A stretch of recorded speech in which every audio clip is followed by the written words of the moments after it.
So, talking about one fossil to the next, Scott Pendlebury is the best fine wine going around in the AFL. Find me somebody around or beyond the age of 35 that can uphold the standards that Pendles has been able to, particularly over the last few weeks. And I'll throw in one more thing there to strengthen my case. Scott Pendlebury is the third highest rated player according to Champion data for the Collingwood Football Club this year, behind Nick Dacos and Darcy Cameron. Champs, Pies Eyes podcast, episode 4, we're back. And the Pies are back, huh? Yeah, that's it. We missed you on the pre-game show, man, for the Collingwood West Coast game on Mother's Day. What were you doing? Yeah, unfortunately had not unfortunately, but I had some coaching on Sunday, which is every Sunday, so couldn't make it on there, but try to do my best. Joining in the comments there, and I think next week we should get that flow going back and forth nicely. That's it. We'll get you back involved. Did you guys get to W on Sunday, coaching the kids or what? We moved, man. We moved up a division, a little bit tougher. A few injuries early on to key players, but here we go. We move. We're not going to talk about that. We are going to focus on the hot pies at the moment. We'll put the blowing torch on you on a later date, huh? Yeah, exactly. We'll flame the coach. That's all right. Okay, well, Collingwood obviously got up against West Coast on Mother's Day, won by 70-odd points. It was quite a comprehensive business-as-usual type of win for Collingwood and saved us some angst. I personally just want to mention some highlights around the youngsters that played, namely to do with Joe Richards, Finlay McRae as well, who has been deprived of opportunities in the past. But those two served as a real 1-2 punch in the game, I felt. I feel like Joe Richards looked after Finlay McRae very early on in the game, got him a few goal assists, and then I'm pretty sure Finlay returned the favour late in the game and got Joe Richards his first AFL career goal. What did you see from those boys, champs? Yeah, I think my main point there, what I want to touch on is we'll touch on a little bit later around the centre bounce and the dominance there that we're showing. But yeah, I think those two are really good additions, and them being able to play that little high half forward role, they've done that really well.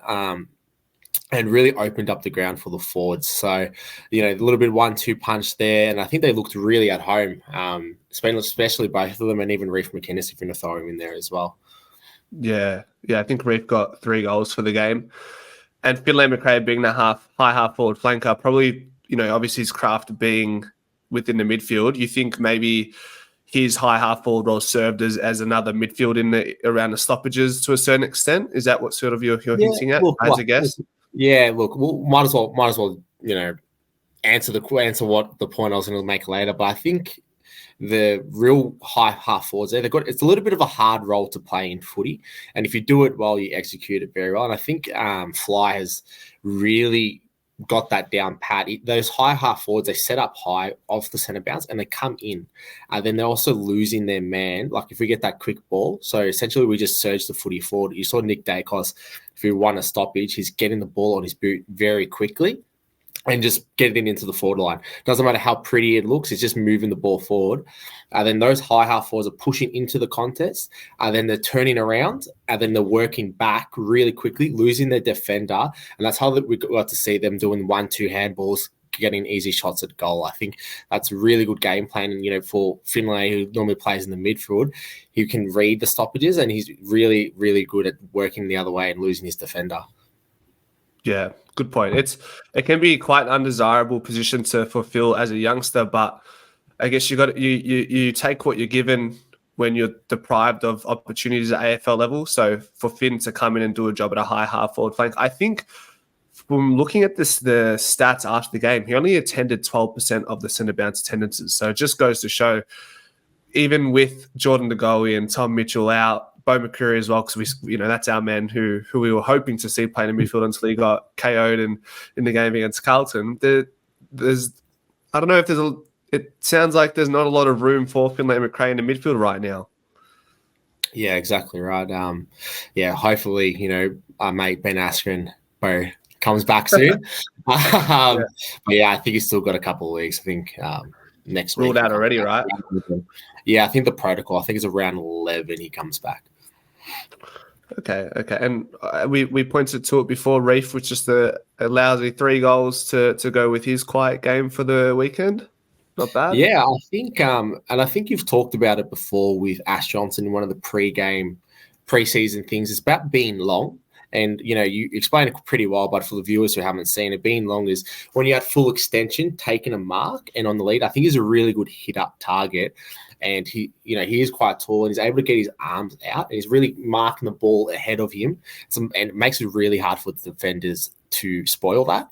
And I think, just his hit-ups from, center bounces or just around the ground when he's leading with great purpose and, great game from him. Yeah, and I think from memory in his draft year, he'd actually finished top 10 in the 20-meter dash. So he came in with some known speed about him. Obviously initially drafted as a midfielder, but yeah, clearly that's not going to be an opportunity that's going to be available for him just yet. Moving on.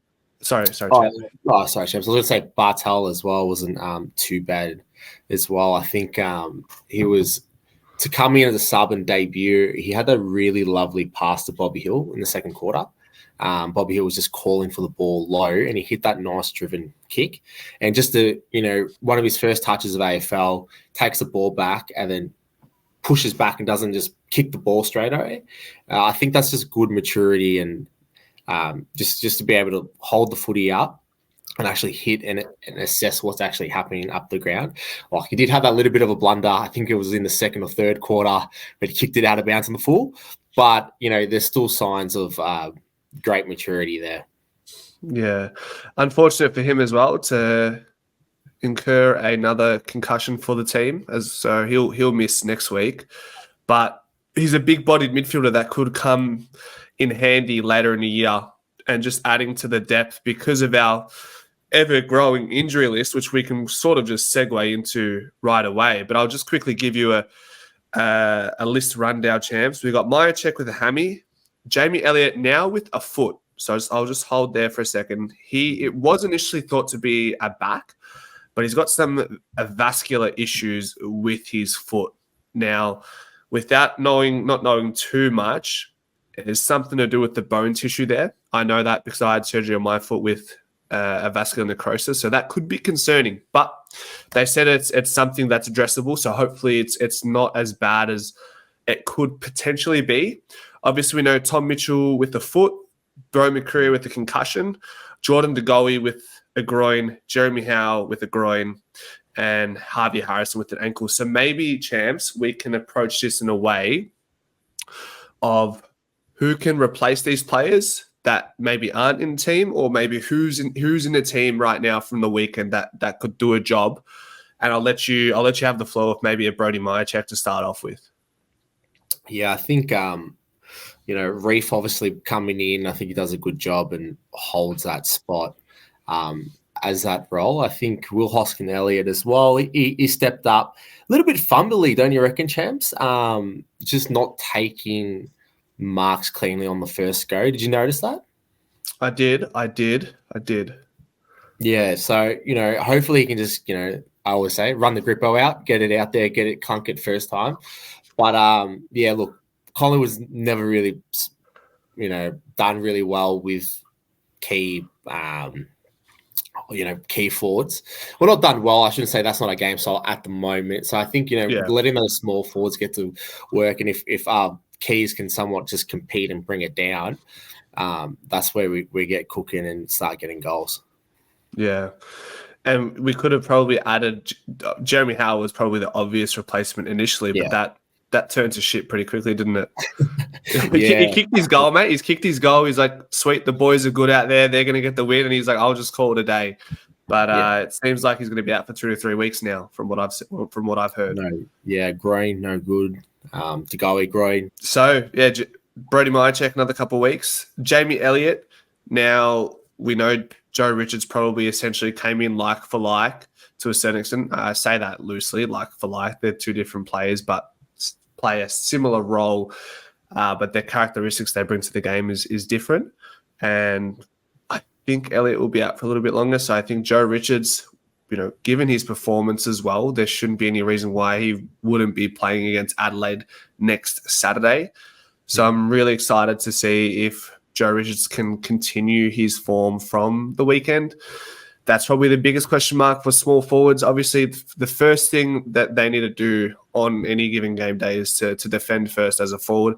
Joe Richards, Chance, I got a fun fact for you. He was the highest rated pressure player from that game against West Coast. So just goes to show that the Collingwood philosophy of defend first and then reap the benefits thereafter was on show for players like Joe Richards on the weekend. Yeah, exactly right. I think he had a cracker of a game. And like we said before, 1 goal, 3 goal assist. Can't really ask too much more of that. And just like to your point before, to be a life for Jamie Elliott's going to be very hard. It's pretty much one of a kind. So, yeah, I think, he's a good replacement. Not life for like, but I reckon he definitely holds his spot for this weekend's game. Yeah, that's it. And Tom Mitchell. Say hypothetically, Tom Mitchell's available, and I love giving you these hypotheticals because I get to stitch you up, and people can rip you up in the comment section. But let's just say hypothetically, the team is fully available. Does Tom Mitchell come in and make the team? And if so, who are you bringing him in lieu of? Oh, that's a good question. Well, I'm still getting a bit of flack at work from the still Sidebottom one from a couple podcasts ago, and then also obviously his and look what he's done to us now as well. I know he stitched us up. So yeah, look, being on the selection board is hard, and I'm trying to stall for an answer right now. I think. Look, I'm not. You want me to wear the brunt of it, champs? Yeah, you maybe you go, and then I'll add my 2 cents in because I don't want to get it Queens in the comments. That's okay. Well, just for those who missed the episode last, I think a couple of weeks ago, Caleb was calling for Still Sidebottom to be dropped to the VF. You were there right with me. No. Look, I thought he needed a break, and I agreed with Caleb, but in the end. Yeah, Sidey, he didn't play too well the games that followed after that, but he did enough to keep his spot and has now had an exceptional game on the weekend. So we'll get to that after the injuries. Yeah. But for mine personally, if Tom Mitchell was available right now, if everyone's fit and healthy, I think right now in the midfield, Lockie Sullivan probably holds up that spot that Tom Mitchell is typically reserving throughout the year. I'm not saying Lockie Sullivan's going to be there in the final series because we know what Tom Mitchell did for Collingwood in the final series and how good he is in the stoppages in a contest game. His playing profile does really complement what we see in a finals-like intensity game. So maybe we can wrap up Tom Mitchell in a bit of cotton wool for the meanwhile, get some minutes, valuable AFL minutes into players like Finn McRae and Lockie Sullivan, and then slowly reintroduce Tom Mitchell over the next few weeks. I'm not sure what his return to play estimation is, but I would be more than comfortable to hear that he's a couple to a few weeks away rather than looking to get him back in straight away. It's my long-winded answer. I don't know, champs. I don't know. So what's the end verdict? You're saying don't rush him back to return, or you're saying Sullivan's? Let's settle at that. I'm going to settle at that. I don't want to burn both sides of the bridges and both ends of the candle and get absolutely roasted. But I think if he's 1 to 2 weeks away, let him be 2 to 3 so that we can bleed in Lockie Sullivan and Finlay McRae and really get a feel for where they're at and if they're going to be able to have an impact later in the year. Does that make sense? Is that fair? That makes sense. Yeah. It sounded like you were going to drop him for the season and then just bring him back for the finals. I'm like, I don't know how I feel about that, but I think that would be the good thing. Just make sure he doesn't rush back. He's a little bit of an older player, but I love what he does, Mitchell. So he does a lot of inside work for us, and he does well. So I think he should come back in when he's ready, and does the job again. I think we're going to need to do a podcast soon on what I know we're ways away, but what a our finals series team could potentially look like, because now that we've had these introductions of these youngsters who've come in and done a remarkable job, albeit with a small sample size. Yeah. I think there's a lot of positional changes that are available for the team as well, moving forward with still Sidebottom, which we will talk to in just a moment. I promise we'll get there. With Bo McCreary, with Jeremy Howe. I think it makes a really exciting conversation that we can have in the next few weeks about what our team looks like in the very near future. Yeah, I reckon that's definitely something we should work on, and maybe we'll open it up as well to the comments if you guys want to know or get your 2 cents in, and maybe we'll answer it on the podcast as well, because I think that's a great way to drive engagement with you guys, and something we can look forward to. Yeah, I agree. Let's move on to still Sidebottom, because he's moved to halfback flank. He had an amazing game. He had, I think I've got a note here. Let's see here. I think Sidebottom had 8 possessions in the first quarter, 4 of them contested, running at 88% disposal efficiency off the halfback flank, and he finished with 21 disposals for the game. Did you see that positional change coming? No, not at all. No. We even talked about it 2 podcasts ago, or last podcast, whenever it was. We said the only thing with Sidey is he plays on the wing and he can go on the forward line, which we've seen him early on in his career. But we didn't even consider the fact he could play on the back line. And look, it wasn't on the cards to us. So we were, and he's done an absolute cracker of a job. I think Tim being able to play in that halfback role, he came forward to defend. He left his man, and he knew when to leave his man and come across with a big punch. He had a great one in the second quarter. And then there was another one, I believe it was in the third quarter. He just, pushed. There was a clearance. There was a boundary throw in, and he just managed to work his way into that stoppage and then be able to rebound the ball forward. I thought he did that really well. Some good spoils, and he really, really surprised me in that position. A little bit of trivia for you, champs. How many goals did still Sidebottom kick in his TAC Cup grand final? Wasn't it 12? Close. It was 10. I was hoping you had some idea. That would have been awkward. But he kicked 10 goals in the TAC Cup. I knew it was double digits. I just What a massive. That's massive. But that's why, and we've seen early in his career, he did not mind kicking 3, 4, 5 goals here and there, rolling out of the midfield for Collingwood back in the early 2010s. I would say it was.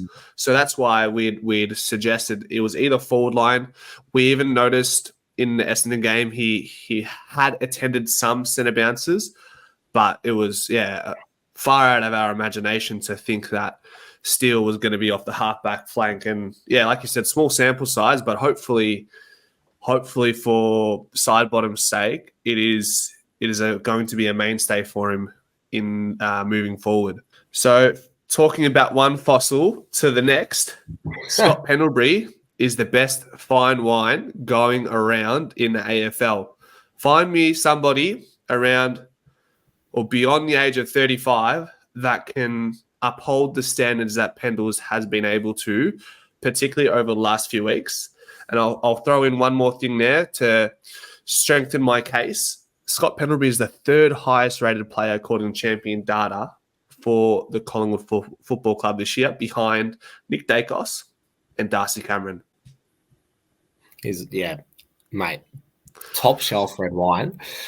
He's just having unbelievable. It was 390 something games on the weekend. I think he's on 392 now. Yeah. Fuck, man. He just doesn't look like he's slowing down, and I think he obviously passes the eye test so good. He's got that lovely right foot. Champs. But every podcast, brother, every podcast has to be mentioned. But just his ability to still play the way he does at this age, it's just honestly, I don't think you can. I couldn't even think of another player that's aged as well as he has. Yeah, and on the weekend, Mr. Scott Pendlebury, I think he accumulated 28 disposals. He was the highest rated player for the game, mind you. He had 5 inside 50s, 10 contested possessions, 4 intercept possessions, and throwing an intercept mark in there as well. And finally, 7 score involvements. So just pretty much filling the stat sheet as he plays on the weekend, obviously against a less opposition in West Coast, but it's still an AFL game comprised of AFL standard players, right? Yeah, exactly right. And I think in the news yesterday, I'm not sure if you saw this, Chance, but he has intentions to coach after his footy career is over, which, I mean, what a wild guess. Who would have thought? But the other interesting thing was his discussion about whether he's going to play on next year. And he did suggest that he's not too sure yet. And there's a few variables. And I think one of them was mainly to do with whether if his form warrants it, and the club see fit and see that he's not necessarily holding back players, then he will play on next year, obviously being presented maybe a 1-year contract. Personally, I would like to see him play another year, given his form thus far this year. And there was a bit of black early in the season on Pendlebury. I thought it was a bit of vitriol and it was unsolicited, but that's maybe I've just got an emotional attachment to the man. What do you think? Would you like say yes or obviously yes or no to would you like to see Pendles play for Collingwood again next year? If so, what does that look like to you? Number of games he plays, what role, all that sort of stuff. Well, if you go around from his form at the moment, and yeah, of course, would love to see him play again, go on next year. I think one thing, and I don't have the answer. This only, Pendles would is, how's he still feeling, getting up after the game, all those things. Like, what does he have to do during the week, especially later on in the season, to get right and play on Saturday or, whatever we're playing, but I'm just going to say Saturday. And like all those things, because obviously they'll have a toll, but I would love to see him as long as he can play. Maybe if we win a granny, maybe if we go back to back. Like, see if you go. My thing is like back to back. Let him like go off in the sunset thing, but then we 3-peat. You know what I mean? Jay, just fly, give him a call, mate. We're on here. Come back, put the boots back on round 5. Yeah. You know what I mean? Like of next year. That's another thing. So look, I love him. We've pretty much grown up most of our life watching Pendles run around. Based off the form, based off his looks, based on his coaching, based off his looks, Cam. You know what I mean? You like the pipe on him, brother? Well, hey, it's no Chris Tarrant, but it's not too bad. But it will do. See how long he lasts out there for us. Yeah, I agree. And he did mention that when he does decide to walk away from the game, there will be a gap year, so to speak, that he'll take away from the game before he endeavors into any sort of coaching pursuits, which sort of throws off my, I guess, idea about how I would like him to go about it. I would suggest that he plays on next year, irregardless of how he finishes the season. I still think with what he's been able to produce so far has been good. I would have hoped he could sign on for 1 more year, play X amount of games and stay within the training environment, applying that pressure, providing leadership, and then with an agreement within the contract to assume a coaching role the season after. So 2025 still play, 2026 roll into a coaching position, but that's probably not going to happen if he wants a gap year. So much to be seen before we'll probably come to any conclusions with that, right? Yeah, exactly right. Yeah, I did see that article as well. And I think it was Matthew Lloyd. He got asked a question. It's gone back a while ago, but he, not saying Pendles doesn't want to stay in the AFL realm, but he likes coaching high school. I think he coached at Halbury, right? And then he stays out of the politics. I'm not sure if that's the same thing with Pendles, but that could always be a possibility as well. He's already assistant coach there with Lloydie. So, yeah. Okay. I've got a question with that notice for you now. So you might be entirely unprepared for this. But let's get a little bit political because that seems to be the topical sort of flavour these days when it comes to sports. A bit of politics in our much loved game. Did you see that youngster from the Bulldogs who's been forced to retire due to concussion today, Aidan O'Driscoll? Did you hear about that one? Nah. Yeah, so he was drafted last year. Yep. Drafted last year. Obviously, this would have been his first year. Had a nasty head knock early in the year, and he's being medically forced to retire. Now, we're entering dangerous territory, but I don't mind being in a bit of a precarious position because it makes me feel alive. Without us knowing why he was medically forced to retire, is there a position that you would like to take as the player to find a way to legally waiver the recommendations made by the governing medical body that is forcing these players to retire, so that these players can be the final, they're the ones who end up signing the dotted line and saying, yep, I want to play despite the risks that present? Or the world we're living in right now is we're basically leaving it in the medical doctor's hands to make that decision? Which way do you want to go about that? Well, without knowing all the facts, it's a bit hard to comment on. What I'll just speak hypothetically, and if that was me and I was that player, and I'm so young in my AFL career, or just in general, even now, mate, like playing local footy, I'm going to call it. I'm not going to listen to a doctor unless it's absolutely life-threatening. I love this sport. I love watching it, love playing it. And, could you imagine, being an AFL player, and this is all you've known for all your life, you're going to be in the elite pathways, is ripping a massive hole out of your heart, and could lead to we're protecting the player in this sense, but have we protected the player in regards to mental health, and how is he going to be? Is he going to be lost? A whole can of worms can be opened from this. I would definitely, if that was me in that foot, I'll be getting a second, third opinion, fourth opinion, finding a doctor until I can, somewhat build an argument for myself to play again. And if not, I'll just play under my Fijian name and off Bob's your uncle. That's it. What are your thoughts, Chance? Fuck. It's a tough one, man. Like I said, I think it's best that we speak more generally because we don't know the ins and outs of the specific situation regarding O'Driscoll. Right. But you say, they're looking out, maybe they're looking out for the player, but I think we're both, I guess a lot of people are questioning, are they looking out for the player, or are they now just more mindful of the legal repercussions because of what they've had to endure with that ongoing lawsuit with former AFL players that's ongoing now, and they're just looking after their pockets and saying, well, if these players are at risk of having repercussions post their career finishing, then they want to mitigate those risks because those players might come back at you after their career's all said and done with lingering concussion symptoms. But my question is there a waiver that can be signed to avoid all that red tape, all that bureaucracy that's involved within? Yeah, that's my question. It seems straightforward. You sign the waiver.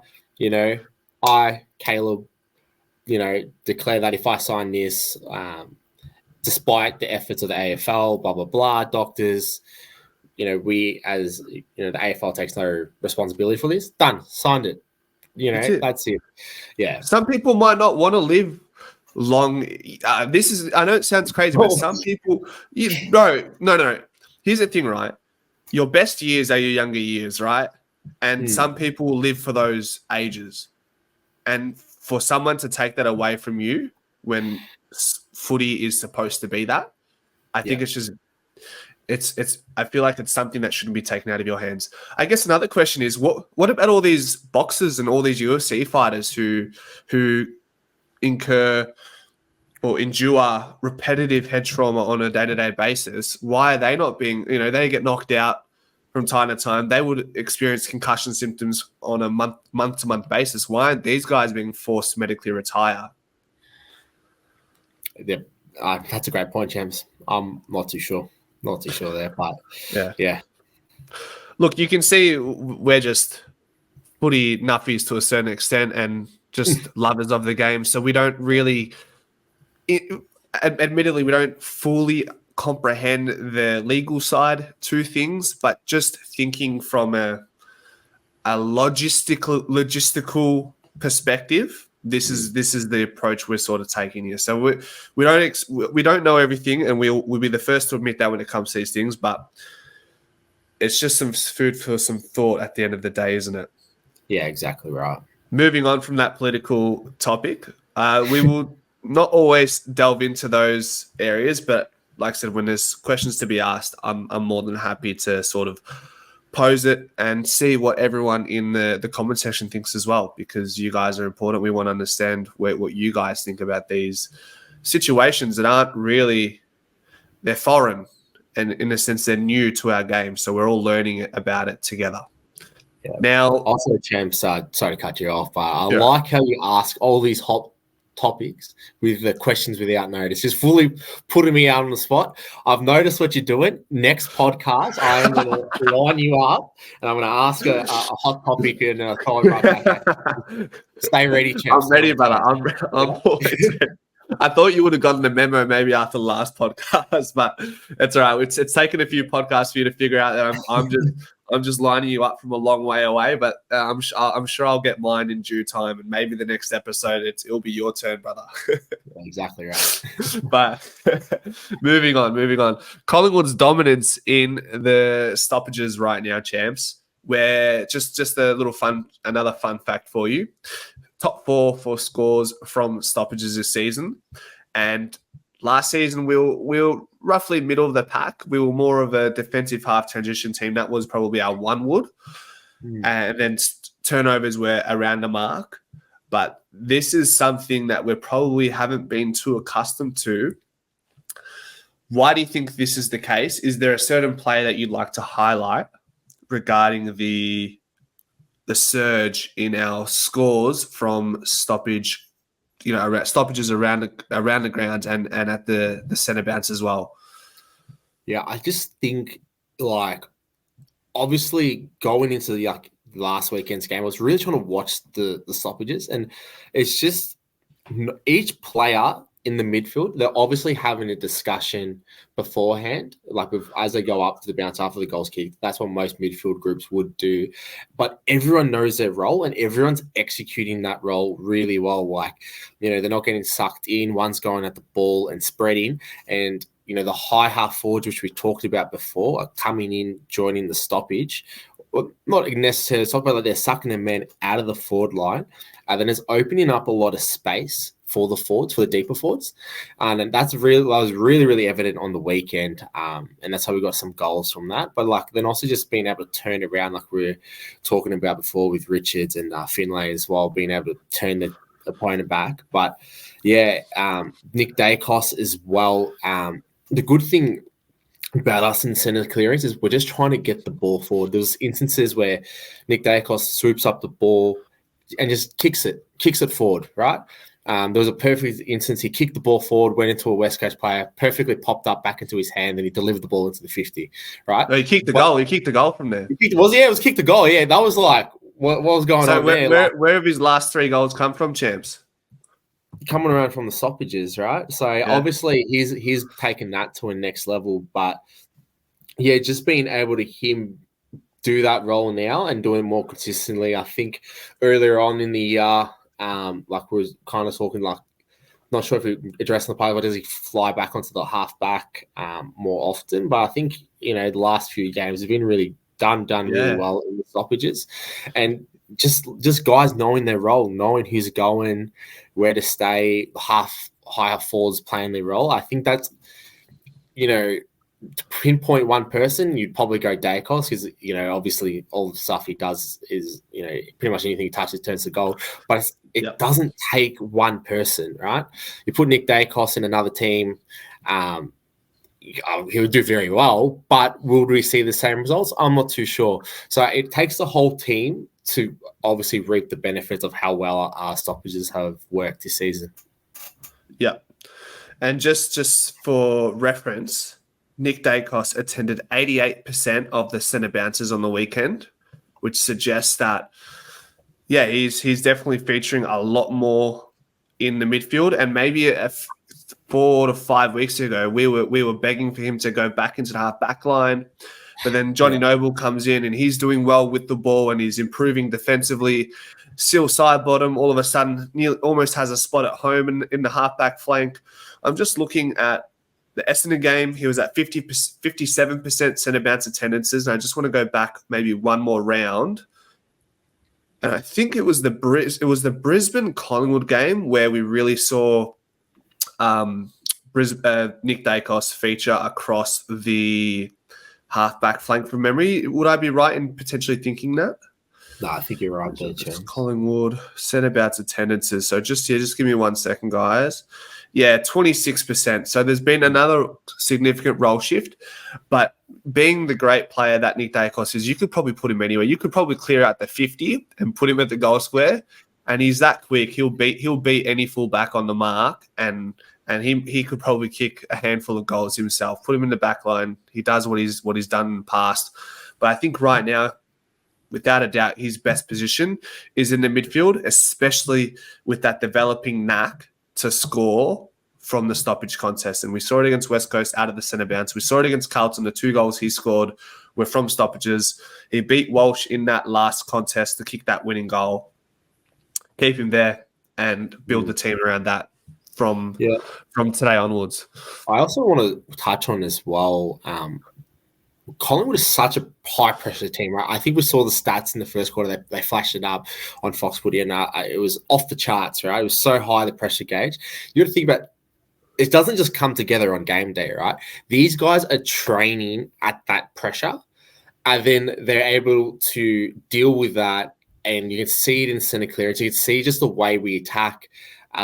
Even out of defense, where the ways we move the ball, we handball. Sometimes we dribble, hand pass through.